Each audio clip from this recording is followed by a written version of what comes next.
আজকে বড়মশাই কি করছো গো? কি করছি মনে হাত কেটে বসে আছো আর কি করছি? কি করবো, হ্যাঁ? কেটে গেছে। বড়মশাই অফিস থেকে এসে আটা মাখালো, দিয়ে এবার বেলছে। দিকে কেমন সুন্দর বেলছে, ভালোই বেলছে কি কিন্তু। করবো, হাত কেটে গেছে। এই দেখো ভালোই না কিন্তু করলে তো বেলছে। খাবো কি বলো, ছেলেটাকে খাওয়াবো কি? সত্যি কি বলবো, তরকারিটা করা হয়ে গেছে, কোনো কষ্ট করে কোনো রকমে সবজিটা কাটলাম। ছেলে বউকে খাওয়াতে তো হবে, ভেরি গুড ভেরি গুড।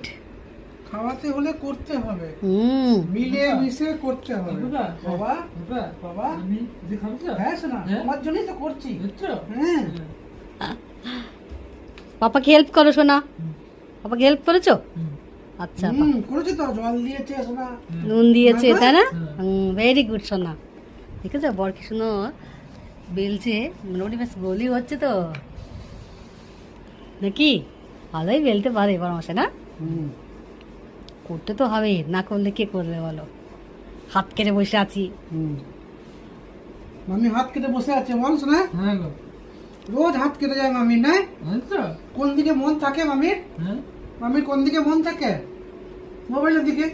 সারা সময় খুটুর খুটুর করে যাচ্ছে। বাপরে বাপ, আমার বরটি হচ্ছে কি বলবো, খুদে ননদ মতন বকেই যাবে শুধু। যত দোষ এখন মোবাইলে, হাত কেটে গেছে, সবজি কাটলাম আর মোবাইলে দোষ হয়ে গেল নাকি? হ্যাঁ ওই তো কাটছে একদিকে আর মনটা আর একদিকে। তাই না, ওই জন্য কেটে যায় না। আবার কি?